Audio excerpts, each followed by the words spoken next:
Hello everyone, it's Kirti Sharma from Raghuvansh Convent School. Welcome to our school. Today we are starting chapter 8 according to history chapter 2nd of class 10 social studies. In our previous classes we are studying about some topics of this chapter. Now we are starting new topics of this chapter. Today we are studying about important and achievements of moderates, aggressive nationalism and the cause of emergency of extremism. तो सबसे पहले हम पढ़ेंगे important achievements of moderates कि moderates जो थे उन्होंने क्या क्या अचीव किया था, जो उदारवादी थे उनकी उपलब्धियां, उनके महत्व क्या क्या थे. तो the moderates did not success in achieving, तो इसमें बताया है कि जो मॉडरेट्स थे वो मतलब सक्सेसफुल नहीं हो पाए थे, जो उदारवादी थे वो सक्सेसफुल नहीं हो पाए थे, लेकिन उन्होंने क्या है बहुत बड़ी छाप छोड़ी थी. But they have the credit of in building the background ready for a struggle of freedom in the early life of Congress. लेकिन उन्होंने क्या किया था, बहुत बड़ा बैकग्राउंड पहले ही रेडी कर दिया था, बना दिया था, ताकि जो स्ट्रगल हो उसमें हमारी जो अर्ली लाइफ है यानी कांग्रेस जो थी वो कहीं ना कहीं सक्सेसफुल हुई थी. They provide a platform for discussing national problem and educate people for politic consequences. उन्होंने एक ऐसा प्लेटफॉर्म तैयार कर दिया था जिसके लिए हम क्या है, हमारी जो नेशनल यानी हमारी जो राष्ट्र की जो प्रॉब्लम्स थी हम उनको वहाँ डिस्कस कर सकते थे, और जो हमारे एजुकेटेड पीपल्स थे वो क्या है पॉलिटिकल फील्ड में इजीली अपना योगदान दे सकते थे. All those moderates consider British rule in as a meaning of our welfare, they never hesitates for criticize British rule. Dadbhai Naoroji made peoples of India aware and outflow of money from India and its adverse impact it has an import Indian economy. Under the influence of moderates, the British government passed a bill in 1892 which permitted India to attend confederation. तो काफ़ी सारे मतलब Britishers के through क्या हुए थे, ऐसे welfares, हमारे सिर्फ वेलफेयर्स की बातें बताई गई थी लेकिन हमारे वेलफेयर के लिए कुछ भी नहीं किया गया था. और यही कारण था कि कहीं ना कहीं लोगों में जो ब्रिटिशर्स थे उनके खिलाफ काफ़ी ज़्यादा उग्रवादिता यानी बहुत ज़्यादा गुस्सा उनके अंदर भर गया था या उनके अंदर आ गया था. और यही नहीं कि जो हमारे जो शासन में जो भी मतलब जो ब्रिटिशर्स की जो भी फॉल्ट्स हुई थी वो सब भी सामने आ गई थी, लेकिन उन्होंने क्या उस चीज़ को कभी भी माना नहीं था.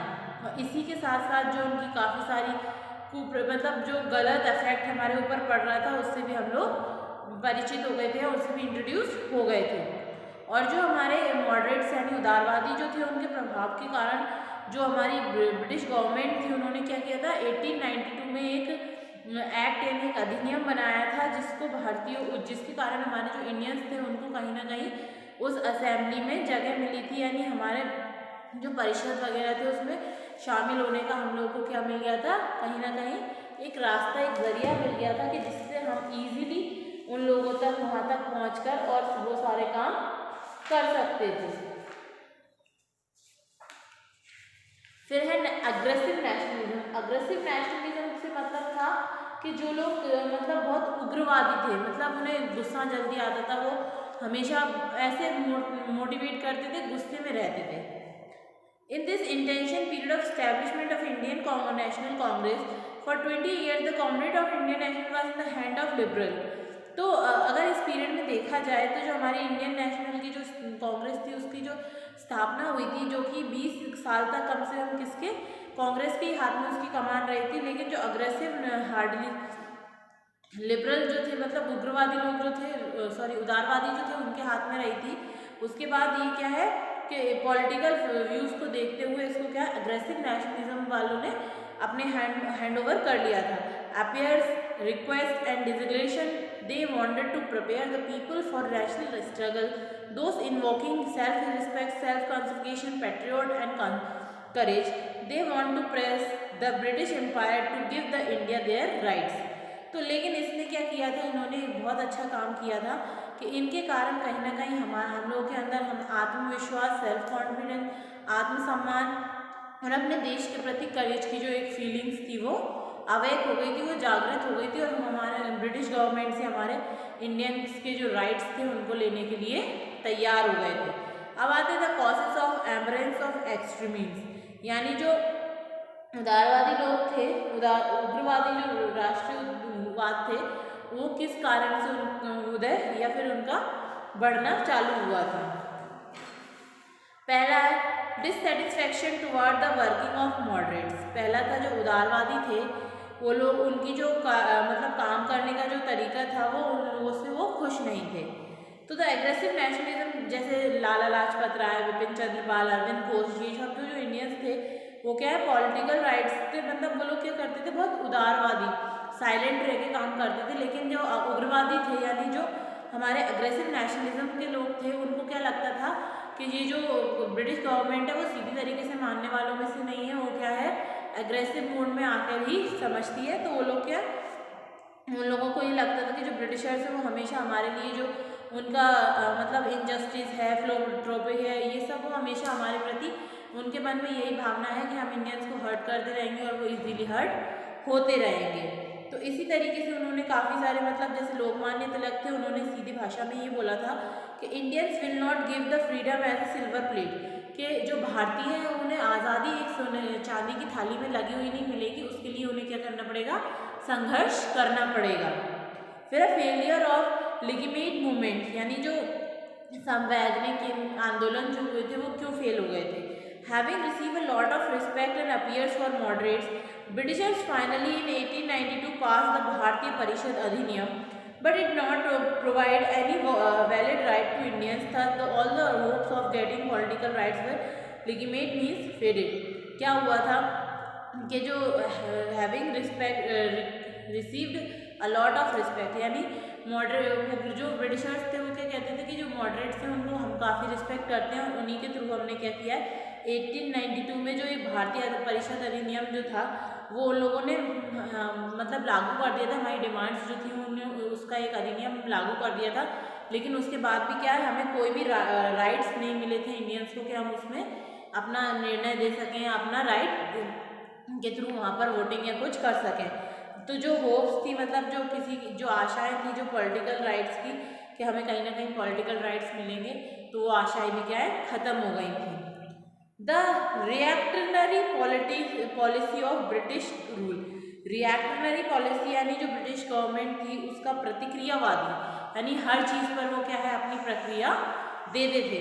The main reason of emergence of aggressive nationalism was the reacting political policy of British government, whatever promise India were giving through the Bharat Sansad Adhiniyam and Queen Victoria's announcement in 1858। तो इसमें क्या हुआ था कि जो British government थी वो क्या कर उसने क्या किया था, जो एक अग्रेसिव नेशनलिज्म जो वापस आया था यानी वो उसको इमर्ज करना पड़ा था, उसका एक मेन कारण ये भी था कि जो ब्रिटिश गवर्नमेंट की जो रिएक्टरी पॉलिसी थी यानी जो उनकी प्रतिक्रियावादी नीति थी वो हमें पसंद नहीं थी। कि उसमें क्या हुआ था उसके थ्रू जो क्वीन विक्टोरिया ने हमें एक प्रॉमिस किया था कि एक अनाउंसमेंट के थ्रू कि हमारा भारतीय संसद अधिनियम बनाएंगे, तो वो उन्होंने बनाया भी, लेकिन वो क्या है सिर्फ दिखावटी उस शब्द वो था, यानी वो सिर्फ शब्द जाल था कि हाँ हम आपके लिए ये सब करेंगे, लेकिन ऐसा कुछ भी नहीं हुआ था।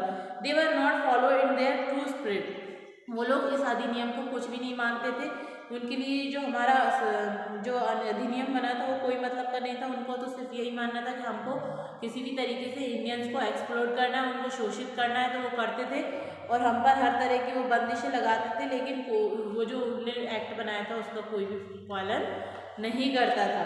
The attitude of British administration was completely racially prejudiced and inhuman toward Indians. उनका वही रवैया था कि वो इंडियंस के प्रति क्या है हमेशा दोषपूर्ण नीतियाँ ही रखते थे। उनको यही लगता था कि हम इंडियंस को हमेशा अपना गुलाम बना के ही रखेंगे। Lord Lytton and Lord Curzon has hurt the Indian feelings about their race. जो लॉर्ड लिटन और लॉर्ड कर्जन थे उन लोगों ने भी इस चीज़ में बढ़ चढ़ के हिस्सा लिया और उन्होंने इंडियंस को इतना आहत कर दिया था, इतना हर्ट कर दिया था कि वो कभी भी क्या है जो ब्रिटिशर्स के लिए अच्छा नहीं सोच पा रहे थे। फिर है economic policy of British government. अब जो ब्रिटिश गवर्नमेंट की इकोनॉमिक यानी जो आर्थिक नीतियाँ थी वो भी बहुत बेकार थी, क्योंकि हम शुरू से पढ़ते आ रहे हैं। वो क्या करते थे कि हमारे इंडिया की जो छोटे छोटे जो वो थे हमारे इंडस्ट्रीज़, एग्रीकल्चर इंडस्ट्रीज़ जो मिनी इंडस्ट्रीज़ थी उनको उन लोगों ने बिल्कुल जड़ से ख़त्म कर दिया था। क्योंकि वो क्या करते थे कि जो ब्रिटिश फॉरेनर जो गुड्स हमारी कंट्री में आता था उस पर कोई टैक्स नहीं होता था और जो हमारी कंट्री से जो गुड्स बाहर जाता था वो उस पर हैवी टैक्सेस होते थे, जिसके कारण हमारी जो इकोनॉमिक कंडीशन थी वो बहुत ही ज़्यादा क्रिटिकल हो गई थी और हम क्या है बिल्कुल एक तरीके से जो हमारी कंट्री थी वो पूरी तरीके से इकोनॉमिक फील्ड से ख़त्म के टाइम पे आ गई थी, वो मतलब बिल्कुल बेकार हो गई थी। फिर है the social cultural and religious movement. काफ़ी सारे 19th सेंचुरी में सोशल और कल्चर जो रिलीजियस मूवमेंट्स हुए थे उनके कारण भी कहीं ना कहीं हमारे लोग जो है वो काफ़ी ज़्यादा आगे आए थे, अपने आप को मोटिवेट कर रहे थे, जैसे वो सेल्फ रिस्पेक्ट है, सेल्फ कंसल्टेशन है, इन सब चीज़ों को मानने लगे थे। और इसमें सबसे मेन इंपॉर्टेंट रोल था दयानंद सरस्वती जी का, जो उन्होंने उस टाइम पे जो मतलब एक आर्य समाज वगैरह जो कॉन्फ्लिक्ट किए थे और उन्होंने लोगों को अवेयर किया था कि जो आर्य समाज है वो क्या करती थी, लोगों को अवेयर करने का काम करती थी, जिससे लोगों पर कहीं ना कहीं अपनी कंट्री को आज़ाद कराने का या फ्रीडम दिलाने का एक बहुत बड़ा मोटिवेशन आ गया था। फिर काफ़ी सारी नेचुरल कैलामिटीज़ भी हुई थी, यानी कुछ ऐसी कैलामिटीज़ भी हुई थी जिनके कारण हमारे जो लोग थे वो कहीं ना कहीं ये सोचने लगे थे ये सब ब्रिटिश गवर्नमेंट के थ्रू किया गया है। जैसे ग्रैंड दिल्ली दरबार वगैरह जो बनाए थे जिसमें उन लोगों को साष्टांग दंडवत प्रणाम वगैरह करना पड़ता था, ये सब कहीं ना कहीं उनकी जो इंटरनल फीलिंग्स थी उसको हर्ट करने के लिए किया गया था। तो ये जो था हम लोग समझ चुके थे इस चीज़ को कि किस तरीके से ब्रिटिशर्स जो है वो हमें हर्ट करना चाह रहे हैं। फिर है impact of western thinking and foreign revolutions.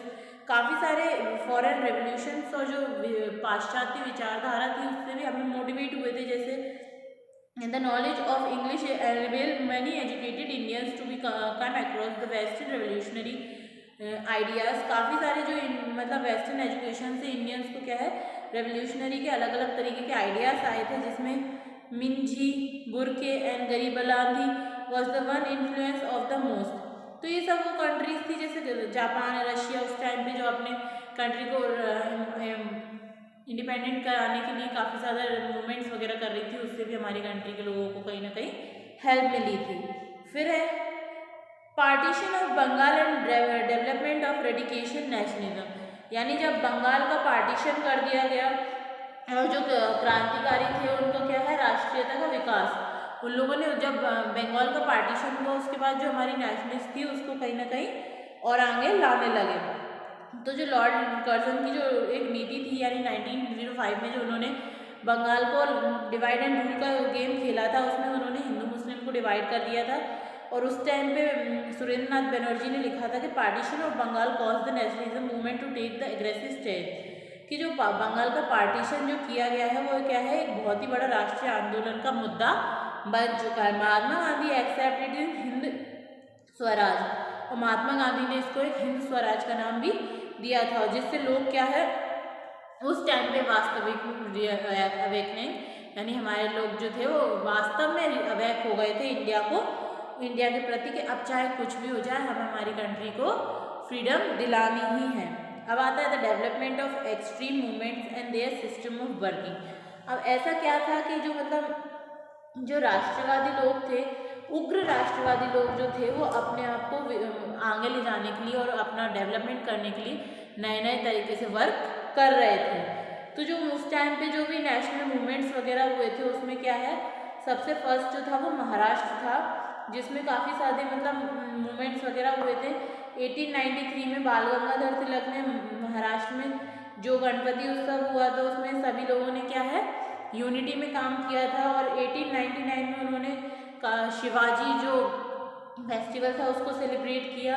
और जब उन्होंने ये धीरे धीरे करके अपने फेस्टिवल को सेलिब्रेट करना चालू कर दिया तो कहीं ना कहीं लोगों में ये आ गया कि नहीं हम भी इस चीज़ को आगे ले जा सकते हैं, और उस टाइम पे एक नेशनल फीलिंग आगे बढ़ी। फिर लाला लाजपत राय जो थे जो कि एक्सट्रीमिस्ट मूवमेंट को पंजाब में हेल्प कर रहे थे, मतलब लीड कर रहे थे, उन्होंने काफ़ी सारे पीपल्स को इंस्पायर किया।